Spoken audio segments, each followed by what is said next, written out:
angau kouba suba nomba yamna kanba nupa ama lerami. Angau suba nomba kalabasu mana phangakliba sel kharaduna imung pubadi ngamlamde. Charani suna chana bahonabada yamna warami. Angau gi nupi gi maming Leima haina kaurami. Leima mabuk mapaw yamna pharami. Leima sorbu yamna ningjay. Mingonda su kairamde. Mapure bagi mateng su yamna panglami. Angau ga leima gagi machanupa ani lerami. Machanupa hange mingna thauba haina kaurami. Aduga machanupa atombadugi mingna thangomba haina kaurami. Ayukni leima nganta hogattuna lam dairi. Angau su mapana thogle. Angau magi nupibu ubada asumna haire. Mama, ngasidi thabak nganna chakki. Chakto khara nganna chaki. Ngasidi thabak subagi kusumunsu pini haina haibani. Ohoi, thongluragi moi mapa. Phare, adudi aisune khura sajau hoida amukta salukigi. Oh, chapiruro moi mapa. Angau su chatkirami leimasu lam taibado loisinduna iru mai thajaduna maira langlami. Maira langbado loiduna chakhongda changduna chak thongi. Angau su halaktuna chak chaduna thabak chakhirami.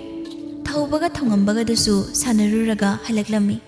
Thaubana ima chaklami chak chagi. Ho lao lao imane chak thibiragi. Asi hayuna leimana machanibu imungda pusinduna changkhirami. Numesu tasilakle angau thabak subu chaluraga halaklami. Angau magi nupi leimabu kaurami. Leima, leimau. Leimasu magi nupana kauribado taraduna imungdagi khumle. O tare!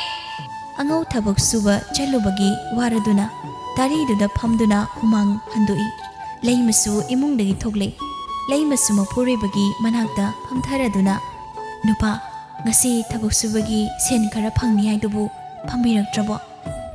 Angau sor sangna honthaduna aikoina thabak suribadogi mapudo thabaga macha thokhrena unaba phangaktre haying tagadaba mal leima tapna adudi kamain tawne hausiki chak thongnaba chingsu leiti aidi nupana na sen phangakani haibaduda mingondagi su hangaudre ngasidi kanadagi rom hanglur haying thaba halakpada ai walagi ichani diude karai chakra numitarabani ching hangbasu piraklaroi angangani dubudine tomthet hoida sanaba chatkibani. Angau sor sangna honthaduna khangdre nupi karamba matamdano aikhoina nungairakadaba nangsu lairaba ingonda leibadagi ware ichani sisune sitpa chaba maning thungan bangamdre aisi yamna matik chanaba mapa haibado ai wore napa karigi aduk yamna pukning sonthaibiribano aikhoisu nongma natraga nongmadi soyana nungairakkhigani honabada leptra lore honaba bu leptradine nongmadi soyana nungairakkhini amuk nungairakkhini haiba ai thajadre nupi punsi se waraga sum loikidawrabra khangti suba yaba susure adobune khutta sen paibadi ngamti phairesi nupa thaba halakpagi khongkuto amuk tahana chamthokpiruro ainne ising asabaga thangatuna thamlamlabani aisu thinga thenge thangna bogi chi hoichidane chenglebranam thangluki asumda leimasu chatkhi angau su imungre sangkhre leima sanahanbi hoida laklami sanahanbi chak thongduna leirami leima lakpo bada leima nang lakli bro hoichi lami kari lege nangbo natraga chumna sumlak bro ichi hoigi chinga yamladi kitalu sege hegi tawni sembudi leyi ado numidang wairamnina ichi chimpi badu nungaitre kamain tawni tawrisidi leima ichena nungaitreni yarida adudi che ai mungchana batawragi oh chalo chak leima su chatke tawi sanahanbina leima bu khamle leima amta ngai khuni kai hegi che nasani na saksana na ba chakhara pu kho horena muk chingleitina chak thongdrabadi angangani do sara hen batare yarni de che yadi koiroi ichene phat hapaki asi hayuna pukhamaduda chakharaga henjang kharaga haplami leimasu chakke henjanga du puduna mayumda laklami angau magi nupi halakpadu ubada nupi nang halaklabro chingdi puraklabra sandia yachangbasida ching pibudu nungai trena hairi aduga ichani gi chanaba chaksu piri nupa phare ichani nabu chara hendradi ekhoi ni di charu sumamni ichani sidi chara hen bangumoi lei mana nupa nangi thabok to sen syam phangde wabani heli aduna thabok to chalurano adogi mahod ekhoin khosida ekhoini changduna laphu pambi khara tharagane laphoi palaga kaithen doine yonaba nupi nangna hariduna phagadaba mal aigi thabok khusu sinadi mi oibadi ngamlaroi inkosu hanglaga le phare adudi nupa hayingdagi thabak tawraga laphu thanaba tawsi asumna numittu hauki nongaladuna leimaga angauga changduna chawrabi inkoladu tawrami adubu makhoina phana tawrabasu nongmada loina tawbadi ngamlamde inkoladu loinaba tawbada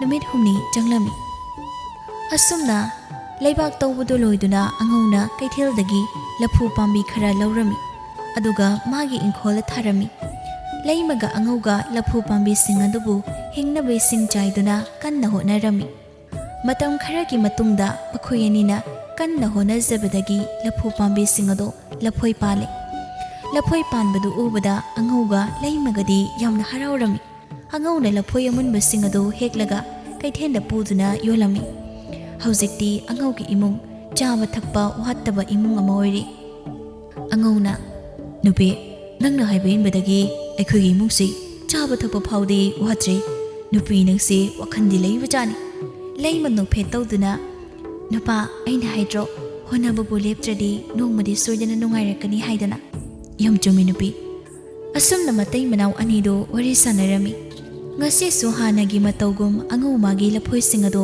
puduna kaithenda lami angauna purakpa laphoi si yamna haurami thumsi yamna thumlami aduna mina siyamna pamnarami angauna purakli laphoi singado loina silami angaugi laphoi yonbaduda nupi machangi angau noigi inkolda panba laphoi sidi onthok na haukre thumna marol ama thumliba ngasidine ipamda zaluki tawbani nangi laphoi si pugi tawbani adunane laphoi laphang mari da piro angauna itema laphoi laphang mari di sudre ani khaktang mangaire kaino da angau laphoi laphang mari suri sidi nang nahayo yoina mitka sokla bro itema laphoi laphang ani sidi yolarui sen hena pira su pirage laphoi laphang mari se itema laukrage kaidorage ngo itema warobirano laphoi laphang ani sidi yonjaroi mauduna phana hairabasu angauna yaramde phare nangnane yadrabanina laphoi laphang ani seoina piro asumna haiduna maudusu laphoi ani du puduna chakhirami angau laphoi laphang ani du puduna chaningai thakningai leijatraba mi singaduda pirami mi singadusu angau da bor mayam ama piraklami angau laphoi singadu yonba loiduna mayumda halaklami mapa halakpadu ubada thaubaga thangambagado mapagi manakta chensilei angau macha singbu yengduna ipagi thauba thangombo nakhoi ani bu chelakkanune tuni ne nakhoibo thaubana baba aikhoi gi ngamuk lerakpra leire ichani gi chanabane ngamuk mayam ama leire se asi haiduna ngamuk tubu machani duda pirami leimasu imungdagi thoklei moi mapa hanbiraklidana ngasidi yam nganna hanbirina laphoi singadubu loisekrabo nupi laphoi singadu loina sikri konbu konudida kaithenda kaino khara lawrakpa chengsi yarakpani amukta imungda pusaluse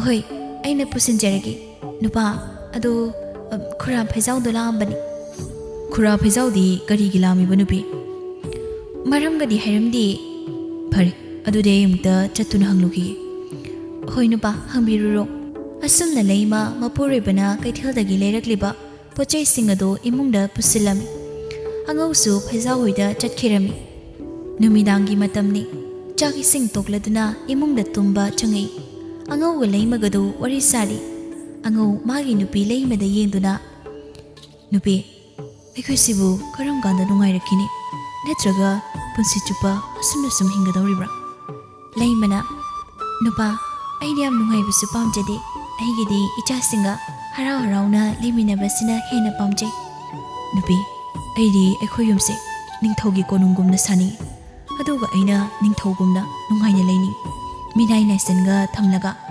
leima noktuna nupa adudi handaki mapoksimagi oithoktabu yuwani ne mathang mapok toina yenglase nupa thenglase tumna batawrs hayingdi nganta hawgattaba yaroi laphoi su hekadaban Hoi nupi tumlasi. Lay masu tungkre angawdi mataw karam na sen paigani haiduna khali. Asum na ngehak wakan khallaba matungda angaw su tungkirami. Ayuki matamni angaw magi laphoy singa du pudana kaithenda laklami. Angaw asum lakpada yamna solabi hanubi amana angaw bu yengduna haidai. Isunupa saba yabaga yawbro yawrabadine imada khasi tapiram. Imasi ngarang ayuktigi chak charaktri. Angaw hanubi dugi matawdu ubada nungaitaba paharami. Yawima asi haiduna laphoy laphang phajaba ma hanubi duda pirami. Ima laphoy se chabiyo. Isanupa imadi sende mata yawraktine. Ima kai seno sidi nachana nusina bibani. Angaw na laphoy khoklaga hanubi duda pirami. Hanubi dusu laphoy do yamna hauna chari. Angaw sen khara lauthokduna hanubi duda pirami. Ima sense paisanbiyo. Horen chaklam laklaba kanda sina kainoma chanaba leibiyo. Hanubi angaw bu nusini yengduna isanupa nangumba minungsi leiba mi imana amukta thengnadri. Matam pumbadane adumna dum thauzal hayuko. Hanubi mana purakliba khawadudagi laphu pambi mapirami. Sigi laphu se phajana thau. Laphu sigi mapandagine isanupa nangna ningjaba pumba thumboizaro. Asumna hairamlaga hanubi dusu chatkirami. Angawna laphu singdo kaithenda yolami. Aduga mayumda halaklami. Mayum yawbaga ngasay hanubina piramba laphu pambi du thazilami. Aduga isingju chaibirami. Asumna nongmado hauki. Nongalaga angaw laphoy hekpa changai. Angakpagi masakni. Hanubiduna pirakpa laphudo pangadabagi laphu tharo yanduna leirami. Matawdu ubada angaw ngakna magi nupibu kaurami. Leimasu mapurebana kauribado taraduna taha taha mapurebagi manakta changlei. Kaidawragi nupa adu kanna kauriduba. Angaw yam ngakna nupi ngarang aina tharamba laphu tharo yalamine tu yangune nangso. Leima mapurebagi wado tabada yamna ngaklami. Leimasu laphu du ubada ngakna nupa manglahara taibonglo tawrisibo. Asuk thuna laphu tharo yalamisibo. Angaw ngehak wakhan khanduna nupi ngarang ingonda laphu pambi pirambai mado achama miyoraroi. Isorna hanubi sayon tawduna lakpa soiduna oiramgani. Asumna matay manaw anido wari sanarami. Angaw su laphoy singado heklaga kaithenda purami. Ngasisu angaw heklakpaga angaw gi laphoy singado mi singduna tap tap launaki. Angaw su laphoy singado yonba loiduna hanagum chaningai thakningai leijadraba singada pirami. Asumna angaw su yumda halaklami. Numittugi ahingdo nonglai nusit kanna silami. Nongsu kanna tarami. Angaw ga leimagadi imungda leiba yadre. Laphu pambi singdo karam tarumgani khanbada mathwa yamna warami. Leimana nupa nusisidi othokna kankrida.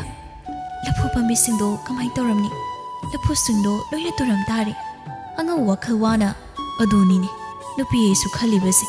Nusisina maruna makanbane. Mapana thoktuna yenglugadabsu nungaite. Ichani de tumkrabra. Tumkre nupa. Ahing sisu thingi tumnaba tawrasi. Isorna tamba mamane mailak jarazan. Nupi aduda tabanidana tumlisi. Asumna angawga leimagado tumba changlami. Adubu angawdi ahingdo tumthaba yaramde. Magi laphu singdo karam tawramgadaba khanbada tumba yaramde. Asumna nongsu ngale angaw hek haugatpaga laphu sing hauribadom dalaklami. Laphu singado loina tuduna leirami. Matawdu ubada angaw mathwa yamna nungairamde. Mabukningda isor mabu warauna cherami. Hey Isor, karino nahangna lairaba nachana naida tawribasibo. Asuk wana thajaba laphu singse loina ture. Isor nahakpudi warauriko. Leimasu maporibagi manakta laklami.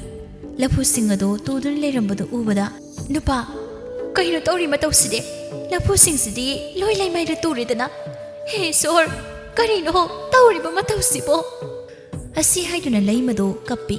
Angaw nungaitana nupi lairaba aykhoigidi isor haibado leitraba mali. Isor leiramadi asumna tawramoy. Lei mamagi nupagi matawdu ubada yam nungaizaramdi. Laphu pambi amadi hauribado leimana urami. Laphu pambi aduda hymn ꯐꯥꯔꯕ ꯂꯐꯣꯏ ꯂꯧꯎ ꯑꯃ ꯄꯥꯜꯂꯤꯕꯗꯨ ꯎꯕꯗ ꯍꯥꯏꯔꯦ, ꯅꯨꯄꯤ, ꯂꯐꯣꯏ ꯂꯧꯎ ꯁꯤꯃꯅ ꯀꯩꯗꯧꯗꯣꯏꯅꯣ? ꯍꯧꯖꯤꯛ ꯑꯩꯈꯣꯏ ꯀꯩꯗꯧꯒꯅꯤ? ꯅꯧꯅ ꯂꯐꯨꯃꯨꯛ ꯊꯥꯔꯕꯗꯤ ꯃꯇꯝ ꯀꯨꯏꯅ ꯆꯪꯂꯒꯅꯤ. ꯅꯨꯄꯥ, ꯀꯔꯤꯒꯤꯗꯨ ꯋꯥꯔꯤꯅꯣ? ꯏꯁꯣꯔ ꯂꯩꯔꯤꯁꯤꯗꯤ. ꯑꯗꯣꯝꯅ ꯃꯇꯩ ꯃꯅꯥꯎ ꯑꯅꯤꯗꯨ ꯋꯥꯔꯤ ꯁꯥꯟꯅꯗꯨꯅ ꯂꯩꯔꯤꯉꯩ ꯂꯐꯨ ꯄꯥꯝꯕꯤꯗꯨ ꯋꯥ ꯉꯥꯡꯂꯦ. ꯑꯉꯧ, ꯅꯪ ꯀꯔꯤꯒꯤ ꯋꯥꯔꯤꯕꯅꯣ? ꯑꯩꯅ ꯅꯈꯣꯏꯒꯤꯗꯃꯛ ꯑꯩꯅ ꯃꯇꯦꯡ ꯄꯥꯡꯒꯅꯤꯅꯦ. ꯈꯣꯟꯖꯦꯜꯗꯨ ꯇꯥꯕꯗ ꯑꯉꯧꯒ ꯂꯩꯃꯒꯗꯤ ꯌꯥꯝ ꯉꯛꯂꯝꯃꯤ. ꯑꯉꯧꯅ, ꯅꯨꯄꯤ, ꯀꯅꯥꯅꯣ ꯍꯧꯖꯤꯛ ꯋꯥ ꯉꯥꯡꯂꯩꯗꯨꯕꯣ? ꯂꯩꯃꯁꯨ ꯉꯛꯅ, ꯈꯪꯗꯦ ꯅꯨꯄꯥ, ꯁ꯭ꯋꯥꯏꯗꯗꯤ ꯀꯅꯥꯁꯨ ꯂꯩꯕ ꯎꯗꯦ. ꯂꯐꯨ ꯄꯥꯝꯕꯤꯗꯣ ꯑꯃꯨꯛꯀꯁꯨ ꯍꯥꯏꯔꯛꯂꯝꯃꯤ. ꯑꯉꯧ, ꯅꯪꯒꯤ ꯅꯃꯥꯡꯗ ꯍꯧꯔꯤꯕ ꯂꯐꯨꯗꯨꯗ ꯌꯦꯡꯉꯨ. ꯑꯉꯧꯒ ꯂꯩꯃꯒꯁꯨ ꯂꯐꯨꯗꯨꯗ ꯌꯦꯡꯂꯨꯏ. ꯑꯉꯛꯄꯒꯤ ꯃꯁꯛꯅꯤ. ꯂꯐꯨꯗꯣ ꯃꯃꯤꯠ ꯃꯆꯤꯟ ꯂꯣꯏꯅ ꯄꯥꯟꯗꯨꯅ ꯂꯩꯔꯝꯃꯤ. ꯃꯇꯧꯗꯨ ꯎꯕꯗ ꯃꯇꯩ ꯃꯅꯥꯎ ꯑꯅꯤꯗꯨꯗꯤ ꯌꯥꯝꯅ ꯀꯤꯔꯝꯃꯤ. ꯂꯐꯨ ꯄꯥꯝꯕꯤꯅ, ꯀꯔꯤꯒꯤ ꯀꯤꯔꯤꯕꯅꯣ? ꯑꯩꯅ ꯅꯈꯣꯏꯗ ꯀꯔꯤꯁꯨ ꯇꯧꯔꯣꯏ, ꯀꯤꯒꯅꯨ. ꯑꯉꯧꯅ, ꯅꯪꯕꯨ ꯀꯔꯝꯕ ꯏꯁꯣꯔꯅ ꯁꯥꯌꯣꯜ ꯇꯧꯗꯨꯅ ꯂꯐꯨ ꯄꯥꯝꯕꯤ ꯑꯣꯏꯅ ꯑꯩꯒꯤ ꯏꯪꯈꯣꯜꯁꯤꯗ ꯍꯧꯔꯤꯕꯅꯣ? ꯑꯩꯁꯦ ꯃꯤꯇ꯭ꯔꯪꯒꯤ ꯂꯐꯨ ꯄꯥꯝꯕꯤꯅꯤ. ꯅꯇꯩ ꯅꯅꯥꯎ ꯑꯅꯤꯒꯤ ꯄꯨꯛꯆꯦꯜ ꯁꯦꯡꯕꯁꯤ ꯎꯕꯗ ꯅꯈꯣꯏꯒꯤ ꯏꯪꯈꯣꯜ ꯑꯁꯤꯗ ꯍꯧꯕꯅꯤ. ꯑꯩꯉꯣꯟꯗ ꯄꯥꯜꯂꯤꯕ ꯂꯐꯣꯏꯁꯤ ꯅꯣꯡꯃꯒꯤ ꯑꯃꯃꯝ ꯍꯦꯛꯎ. ꯂꯐꯣꯏ ꯑꯁꯤꯒꯤ ꯃꯅꯨꯡꯗ ꯁꯅꯥ ꯌꯥꯎꯕꯅꯤ. ꯂꯐꯨ ꯄꯥꯝꯕꯤꯗꯨꯅ ꯍꯥꯏꯔꯤꯕꯁꯤꯡ ꯑꯗꯣ ꯇꯥꯕꯗ ꯃꯇꯩ ꯃꯅꯥꯎ ꯑꯅꯤꯗꯣ ꯌꯥꯝꯅ ꯉꯛꯂꯝꯃꯤ. ꯑꯉꯧ ꯂꯐꯣꯏ ꯂꯧꯎꯗꯨꯗꯒꯤ ꯂꯐꯣꯏ ꯑꯃ ꯊꯦꯛꯇꯨꯅ ꯀꯣꯛꯇꯨꯅ ꯌꯦꯡꯉꯤ. ꯂꯐꯨꯗꯨꯅ ꯍꯥꯏꯔꯤꯕꯗꯣ ꯑꯆꯨꯝꯕꯃꯛꯅꯤ. ꯃꯅꯨꯡꯗ ꯁꯅꯥ ꯉꯥꯛꯇ ꯑꯣꯏꯔꯝꯃꯤ. ꯃꯇꯧꯗꯨ ꯎꯕꯗ ꯃꯇꯩ ꯃꯅꯥꯎ ꯑꯅꯤꯗꯨ ꯌꯥꯝꯅ ꯍꯔꯥꯎꯔꯝꯃꯤ. ꯑꯉꯧ ꯍꯔꯥꯎꯅ ꯃꯈꯨꯠ ꯑꯅꯤ ꯂꯣꯟꯅꯗꯨꯅ, ꯏꯁꯣꯔꯒꯤ ꯃꯁꯛ ꯑꯣꯏꯔꯕ ꯑꯦ ꯂꯐꯨ ꯄꯥꯝꯕꯤ, ꯅꯍꯥꯛꯅ ꯑꯩꯈꯣꯏꯒꯤ ꯑꯋꯥꯕ ꯏꯄꯥꯛ ꯑꯁꯤꯗꯒꯤ ꯀꯟꯕꯤꯔꯤ. ꯅꯍꯥꯛꯀꯤ ꯂꯃꯟ ꯑꯁꯤꯕꯨ ꯄꯨꯟꯁꯤ ꯆꯨꯞꯄꯒꯤ ꯁꯤꯡꯕ ꯉꯝꯂꯔꯣꯏ.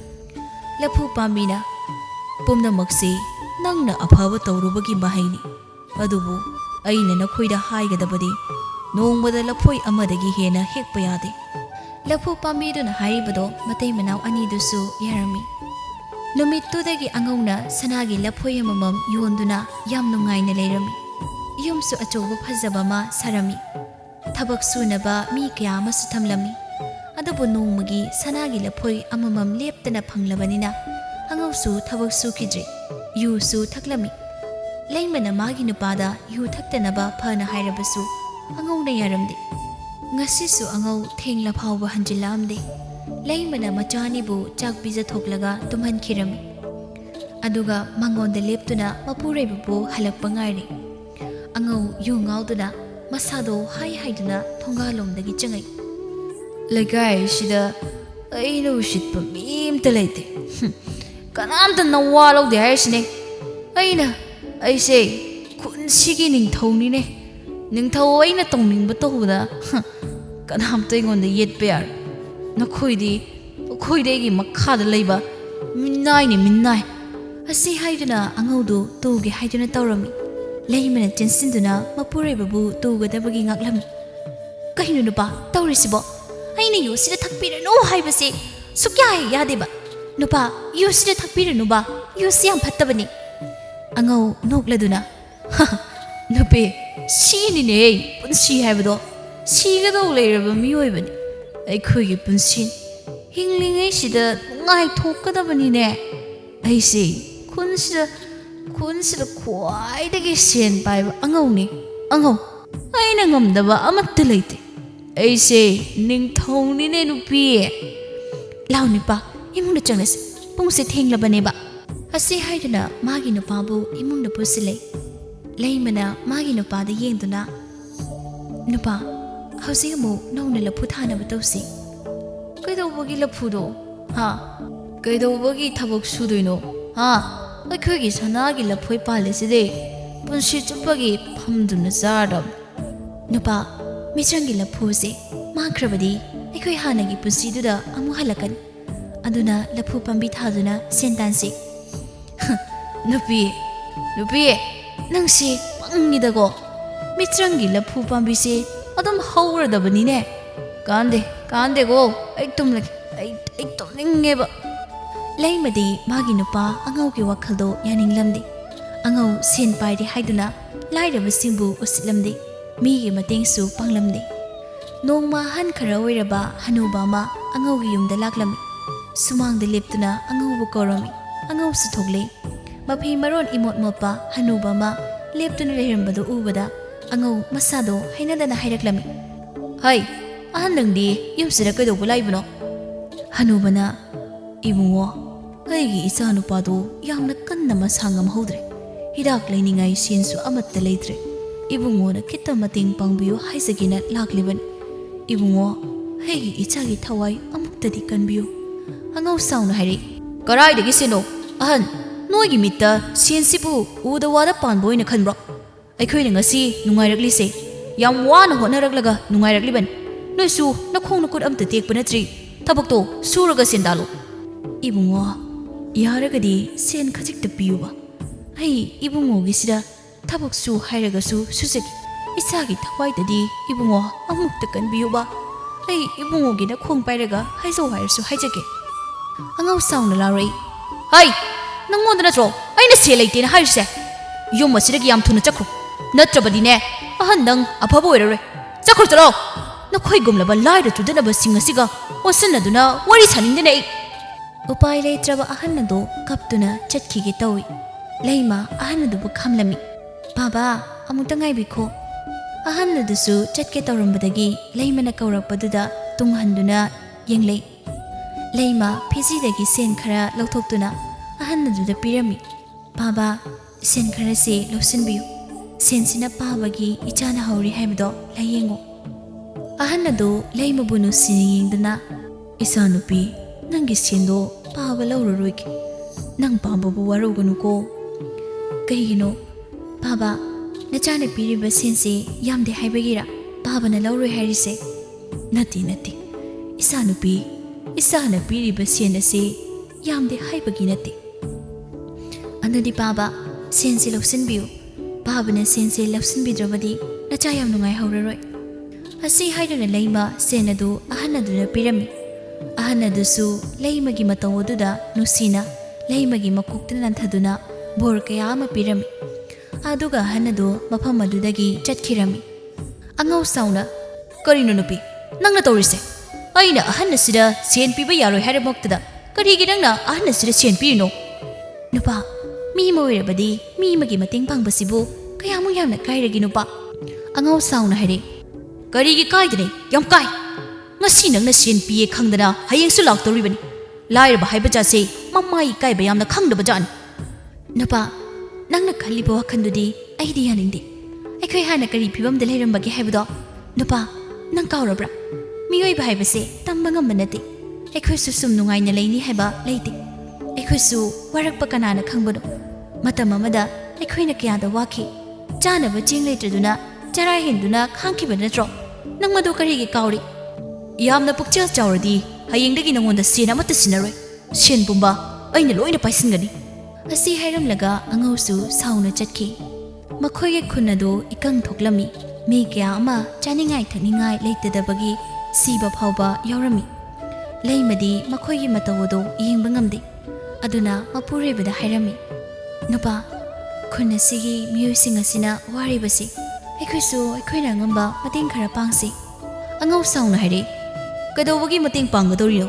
Aikhoisibu moi mating pangnaba leiba miro.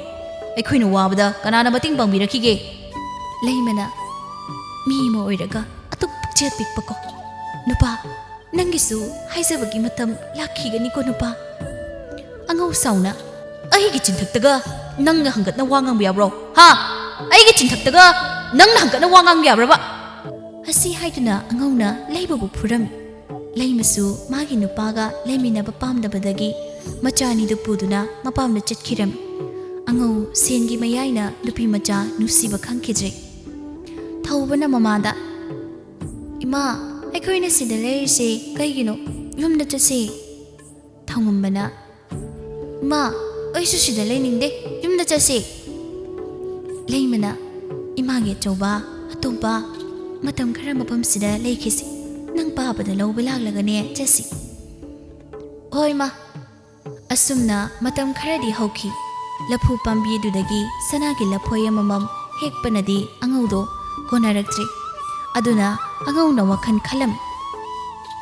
lafoi mamamta sung hekpasidi yar aduna amukta lafoi myamsi heklagi asumna angona thangol ama paiduna laphuduna hauribadugi manakte changlei makutta pairiba thangol duna lafoi lawudo kaklami mana lafoi lawudo hekakpaga lafoi adu icham chamba lafoi onthoraklami mataudu ubada angau kaplami asumna matam khara hauki haujikti angau chaningai thakningai leiraktaba phau usilagli makutta sen pairaktraba matam asidadi matu macha nusiba phaure angau nupi mayumda laklami angau lakpa ubada leima mama memcha thogle angau nang laklibra angau memcha da khoiramlamlaga hoima lakjari imane leima kokthoraki phamlam hoima memcha su imung da changduna leima bu kokthore leima su mapanda thogle leima mapuri bu ubada wa mata nganglamde tomin leptuna leirami angau leima yengduna nupi ai nangina phamde am lankhri mi moiraga mi gi wakhan khanba ngamdaba ai di san ngasidi aina thauseruba sing adugi mahai phang nupi nangai bung tanghape nupi ai nangonde am lankhri leima nungaitana nupa ai nang busaudi ngasina na gyan tarakpasi asidagi henba nungaiba leitre hanagum pangan na suduna sentalasi angau su magi nupi na hairibaduda yarami asumna angau ga leimagana nauna laphu pambi mayama matharami angau su hanagum kaithenda lapho yolami lairaba kayagi mating su panglami angau du nga ma leiduna laglami leima mapuribana nga ma yanduna changapudu ubada nupa karaidagi nga no dude kaithendagi leiraklibani ne nupi hauno thong ichani du ude moibu karaida lekhige imong da leiramniye nupa ado aina sen khara khara tungsinbani makhagi kholdo yolani hai ado lauraga laphu pambi kharaga tharasi yaini nupi aigi nupi si yamna singi he ado budi leimani dana asumna noktuna wari sarami asumna thabak suduna kanna honabadagi nungaina panki